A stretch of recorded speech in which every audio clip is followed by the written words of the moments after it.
आपातकाल काला अध्याय है इस लोकतांत्रिक देश के लिए।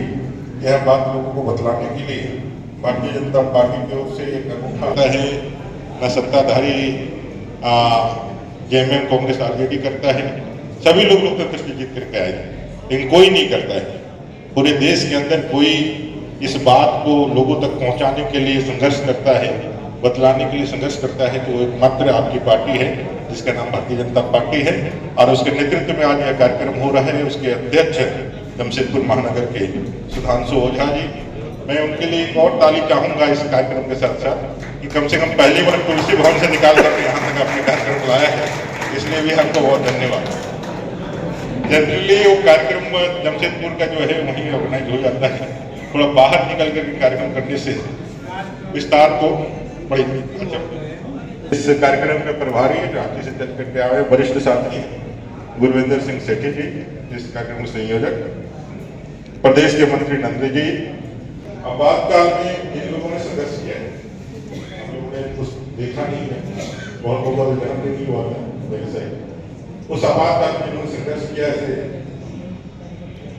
अरिंदर सिंह जी, रामप्रीत पांडे जी, राम प्रवीण पांडे जी, यहाँ उपस्थित पार्टी के वरिष्ठ पदाधिकारी, अपने कार्यकर्ता और यहाँ उपस्थित है आम जनता, सभी को मेरा अभिनंदन है।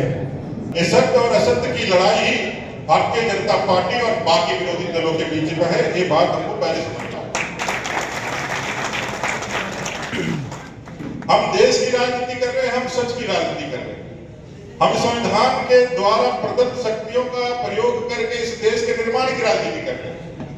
जिन्होंने संविधान की आड़ लेकर के इस देश के अंदर, देश आजाद हुआ 1947 15 अगस्त को, तो 26 जनवरी 1950 को देश के आम नागरिकों, भारत देश के नागरिक एक इकाई के रूप में, we the people of India, हम भारत के लोग इस संविधान को अपने ऊपर अधिनियमित करते हैं, आत्मार्पित करते हैं, अधिकृत करते हैं।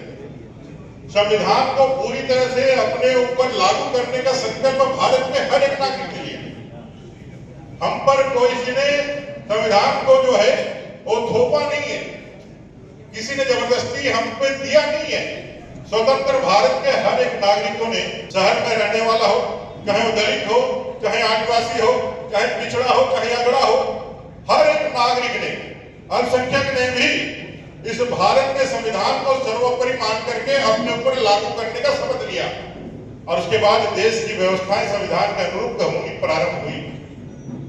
सबसे पहला जो अधिकार मिला कि यह देश अब लोकतांत्रिक देश है, प्रजातांत्रिक देश है, यह सब प्रभु गणराज्य है।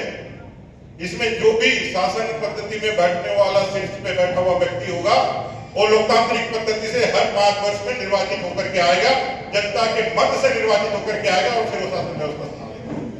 कार्य रूप में हम लोगों ने इसको सिद्धांतिक रूप में लोकतांत्रिक व्यवस्था को अपना लिया, लेकिन व्यवहारिक रूप में क्या रहा, जो आपने वीडियो में भी देखा। आजादी के पहले राजा के घर पे रानी की कोख से राजा पैदा होता, जिसके घर में राजा महाराजा है उनका बेटा ही राज करेगा। ये वंशानुगत, ये बायोलॉजिकल डिसीजन था, क्योंकि हमारे पास अधिकार नहीं था निर्वाचन का, क्योंकि हम देश आजाद नहीं थे। आजादी के बाद संविधान ने तो सबसे पहले ताकत दिया कि राजा के घर में रानी की कोख से राजा पैदा नहीं होगा। हर 5 साल में जनता जनार्दन जो जिसको चुनेगा वही हमारे लिए नेतृत्व करेगा। कांग्रेस ने इसका कैसा बेजा इस्तेमाल किया।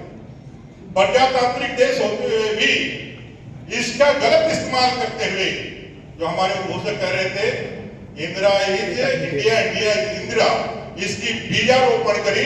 नेहरू जी ने अपने बेटे को प्रधानमंत्री बनाया, इंदिरा गांधी ने अपने बेटे राजीव गांधी जी को प्रधानमंत्री बनाया। राजीव गांधी जी चाहते हैं उनके जाने के बाद उनकी विदेशी पत्नी प्रधानमंत्री बने। जब आपके संघर्ष और आपके विरोध के कारण वो नहीं बन पाई, तो वो अपने बेटा और बेटी को प्रधानमंत्री बनाने के लिए इस देश को जलाना ही क्यों नहीं पड़े, इस देश को खंड खंड क्यों नहीं बांटना पड़े, ये देश के 10 टुकड़े क्यों नहीं हो जाए, कोई एक टुकड़ा भी बचेगा और उसका यदि प्रधानमंत्री वो राहुल गांधी को बना सकते हैं तो ये भी करने के लिए तैयार है। इसकी कीमत चुकाने के लिए आपको और हमको तैयार रहने के लिए उपकर देश का कोई एक टुकड़ा बच जाए, उसका भी अगर प्रधानमंत्री बन जाए तो सोनिया गांधी जी का सबसे बड़ा सपना पूरा हुआ।